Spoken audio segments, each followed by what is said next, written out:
بسم اللہ الرحمن الرحیم۔ السلام علیکم معزز طلباء کرام، آپ سب کیسے ہیں؟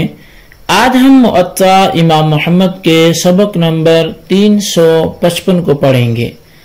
آج کے ہمارے سبق کا عنوان ہے مکاتب کا بیان۔ آج کے ہمارے سبق میں ہم باب المکاتبے سے اپنی گفتگو کا آغاز کریں گے۔ تو غلاموں کی چونکہ مختلف اقسام ہیں اور ان اقسام میں ایک قسم آتی ہے جسے مکاتب بولتے ہیں۔ اب یہ مکاتب کیا ہوتا ہے اس کی تفصیل تو ہم تشریح میں ہی پڑھیں گے۔ تو بہرحال اس حوالے سے آج ہمارا سبق ہے، تو حدیث مبارکہ جو ہیں ان کو پڑھتے ہیں اور پھر اس پر جو کلام ہوگا وہ بھی کریں گے۔ امام محمد رحمۃ اللہ علیہ لکھتے ہیں: اخبرنا مالک اخبرنا نافع عن ابن عمر انه كان يقول المكاتب عبد ما بقي عليه من مكاتبة شيء۔ امام محمد رحمۃ اللہ علیہ فرماتے ہیں کہ ہمیں امام مالک نے حضرت نافع سے خبر دی ہے اور وہ حضرت ابن عمر رضی اللہ تعالیٰ عنہ سے خبر دیتے ہیں۔ وہ فرمایا کرتے تھے کہ مکاتب اس وقت تک غلام ہی ہوتا ہے جب تک اس کے مکاتب کی اس پر کوئی شے باقی ہو، یعنی بدلے کتابت میں سے کچھ بھی بقایا ہو تو تب تک وہ غلام ہی ہوتا ہے۔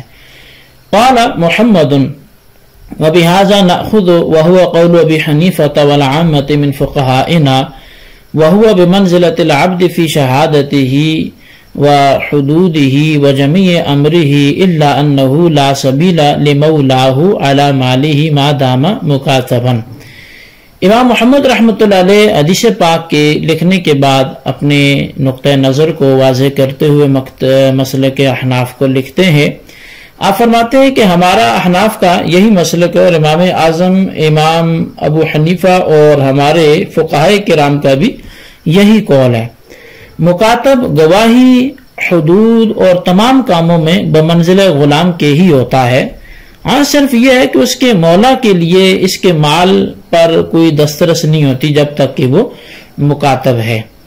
اخبرنا مالک اخبرنا حمید بن قیس المکی ان مکاتبا لابن المتوکل ہلک بمکہ وترک علیہ بقیۃ من مکاتبته ودیون الناس وترک ابنة فاشکل علی عامل مکہ القضاء فی ذالک فکتب الی عبد الملک بن مروان یسألہ عن ذالک فکتب الیہ عبد الملک ان ابد بدیون الناس فقضیها ثم قض ما بقی علیہ من مکاتبته ثم اقسم ما بقی من مالہ بین ابنته وموالیہ۔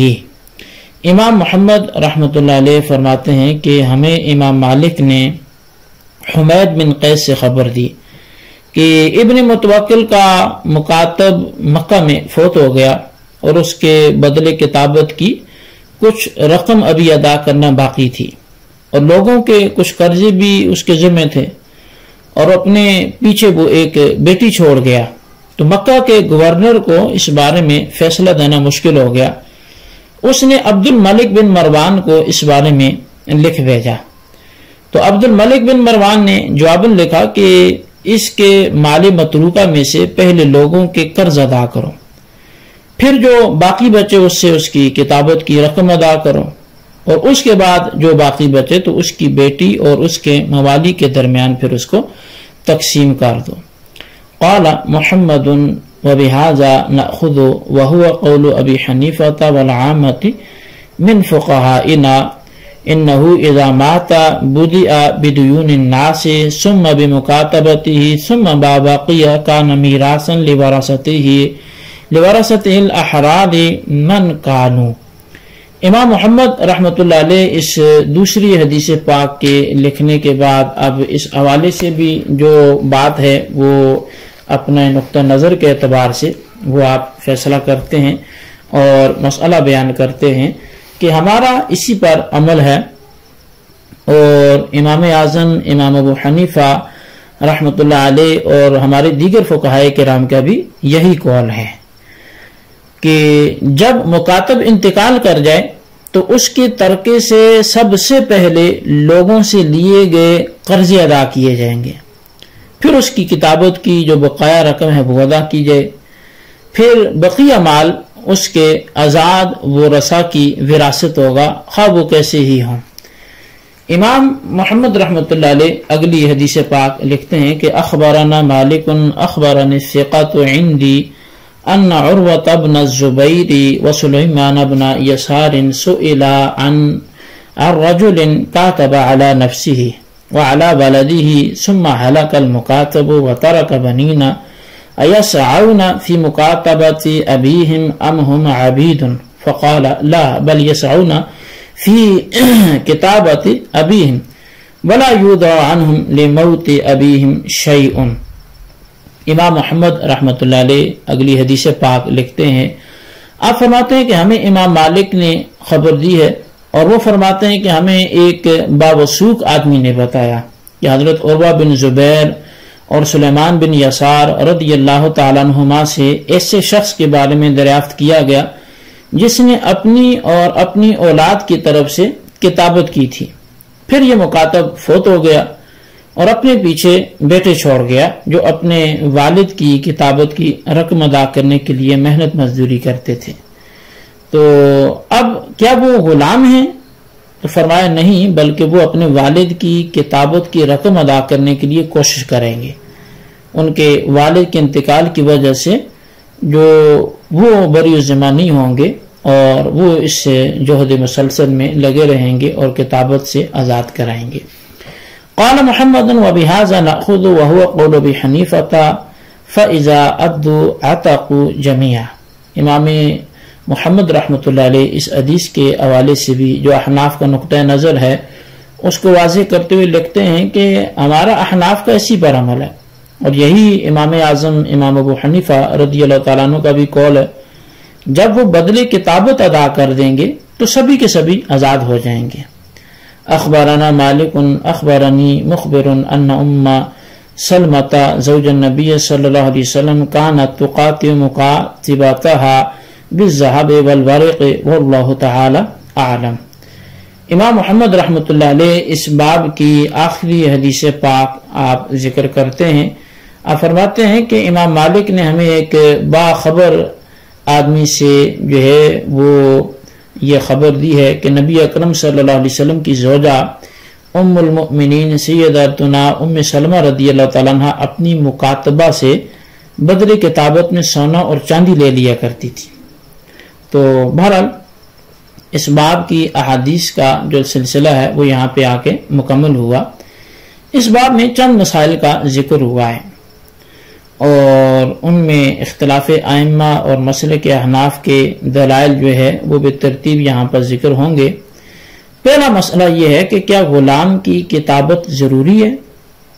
دوسرا مسئلہ یہ ہے کہ کتابت طے ہو جانے کے بعد مکاتب نے اپنی رقم ادا کی مگر ابھی مثلا ایک درہم باقی رہ گیا، تو کیا اب اس کا علم جو ہے وہ مکمل غلام کا سا ہے یا وہ آزاد کا اس کا معاملہ ہوگا؟ تیسرا مسئلہ یہ ہے کہ اگر کتابت کا معاہدہ کرتے وقت مکاتب نے اپنے ساتھ اپنی اولاد کو بھی کتابت میں شامل کر لیا، پھر وہ مر گیا، اب اس کی اولاد کی کتابت باقی رہے گی یا وہ فسخ ہو جائے گی؟ اور اسی طرح چوتھا مسئلہ یہ ہے کہ مکاتب اپنی پوری رقم ادا کرنے سے پہلے فوت ہو گیا اور اس نے اپنے پیچھے کافی رقم چھوڑی کہ جس سے اس کی کتابت کی بقایا رقم بھی ادا ہو جاتی ہے اور پھر بچ بھی جاتی ہے، تو اس بقیہ رقم کو کون کون لے گا؟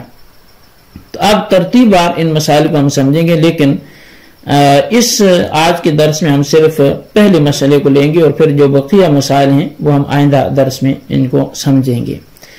جو پہلا مسئلہ ہے کہ غلام کی کتابت ضروری ہے یا واجب ہے کہ نہیں ہے، تو امام احمد بن حنبل رضی اللہ تعالیٰ عنہ کتابت کے وجوب کے قائل ہیں، جبکہ دیگر ائمہ وجوب کے قائل نہیں ہیں، بلکہ وہ کہتے ہیں اگر مکاتب بنانے میں بہتری ہے تو ٹھیک ہے، ورنہ کوئی یہ ضروری بات نہیں ہے۔ اس حوالے سے ابن قدامہ المغنی معاشر الکبیر میں یہ بات ذکر کرتے ہیں کہ جب غلام اپنے آقا سے کتابت کا معاملہ کرتا ہے تو آقا کو اس کا مطالبہ پورا کر دینا مستحب ہے، جبکہ اس میں بھلائی نظر آتی ہے، اور ظاہر مذہب میں مطالبہ پورا کرنا واجب نہیں ہے۔ یہ قول علماء کرام کا ہے کہ جن میں حضرت حسن ہیں، امام شعبی ہیں، مالک ہیں، ثوری ہیں، شافعی ہیں اور احناف شامل ہیں۔ اور امام احمد سے مروی ہے کہ یہ مطالبہ پورا کرنا آقا کے لیے واجب ہے۔ جب غلام کمانے پر قدرت رکھنے والا اور سچا ہو اور وہ اپنے آقا کو کتابت کی پیشکش کرتا ہے تو آقا کے لیے اس کی پیشکش قبول کرنا واجب ہے۔ اسی کے مطابق حضرت عطا، ضحاک، عمر بن دینار، داؤد نے قول کیا ہے۔ اور اسحاق کہتے ہیں کہ اگر مولا نے یہ پیشکش ٹھکرا دی تو مجھے اس کے بارے میں گناہگار ہونے کا خوف ہے، اسے ایسا کرنے پر مجبور نہیں کیا جائے گا۔ اس کی وجہ اور دلیل اللہ تعالیٰ کا یہ قول ہے، اور تم ان غلاموں میں اگر بھلائی جانو تو انہیں مکاتب بنا دو۔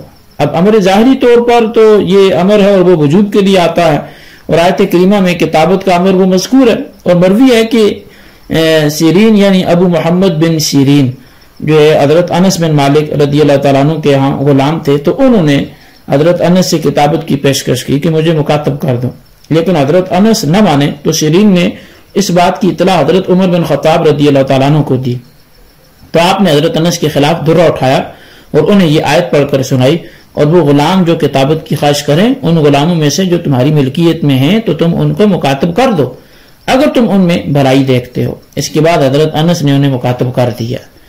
تو بہرحال اب احناف کی دلیل یہ ہے کہ کتابت دراصل معاوضہ لے کر آزاد کرنا ہے، لہذا واجب نہیں ہے، جیسا کہ کوشش اور محنت مزدوری کا مطالبہ واجب نہیں ہے۔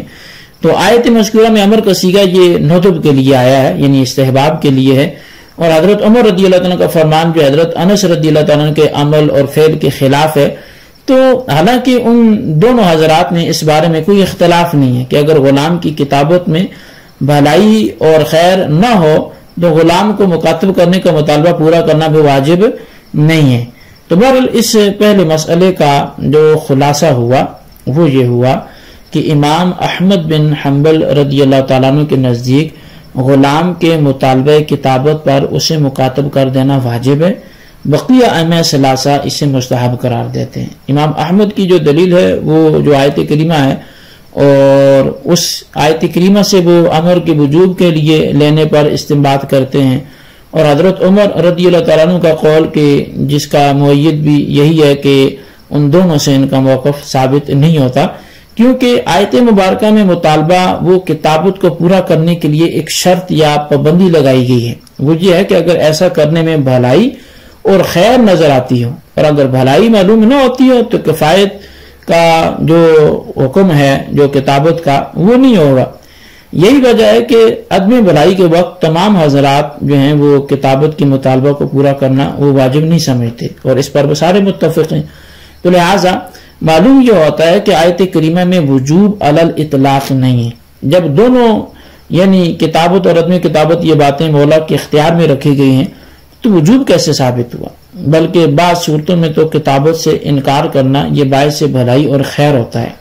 مثلا مولا کو خطرہ ہے کہ اگر غلام کے مطالبے پر میں نے اسے مکاتب کر دیا تو یہی غلام آزاد ہونے کے بعد جو ہے وہ پھر اس حوالے سے اس کی مخالفت کرے گا، اسلام اور مسلمانوں کی مخالفت کرے گا۔ تو رہا باقی حضرت عمر بن خطاب رضی اللہ تعالیٰ عنہ کا ارشاد، تو ابن قدامہ نے اس کا اصولی جواب دیا، وہ یہ ہے کہ ایک طرف حضرت عمر کا ارشاد یعنی قول ہے، اور دوسری طرف حضرت انس کا عمل اور فعل ہے۔ حضرت عمر رضی اللہ تعالیٰ عنہ کا قول حضرت انس کے فعل کے خلاف ہے، لہذا فعل انس راجح ہوگا، اس لیے بھی کہ یہ دونوں حضرات عدم بھلائی کی صورت میں عدم وجوب پر متفق ہیں، تو اس سے بھی ثابت ہوا کہ غلام کا مطالبہ پورا کرنا وہ واجب نہیں ہے۔ تو بہرحال جی یہ پہلا مسئلہ تھا جو کتابت کے متعلق تھا۔ باقی جو مسائل ہم آئندہ گفتگو میں، آئندہ درس میں اپنا اس گفتگو کا حصہ بنائیں گے۔ آج کے لیے اتنا ہی کافی ہے، اس کا خلاصہ اپنے رجسٹر پر ضرور لکھیں۔ اللہ تعالیٰ سے دعا کرتے ہیں جو ہم نے پڑھا سنا سے یاد رکھنے کی توفیق نصیب فرمائے، آمین بجاہ النبی الامین صلی اللہ علیہ وسلم۔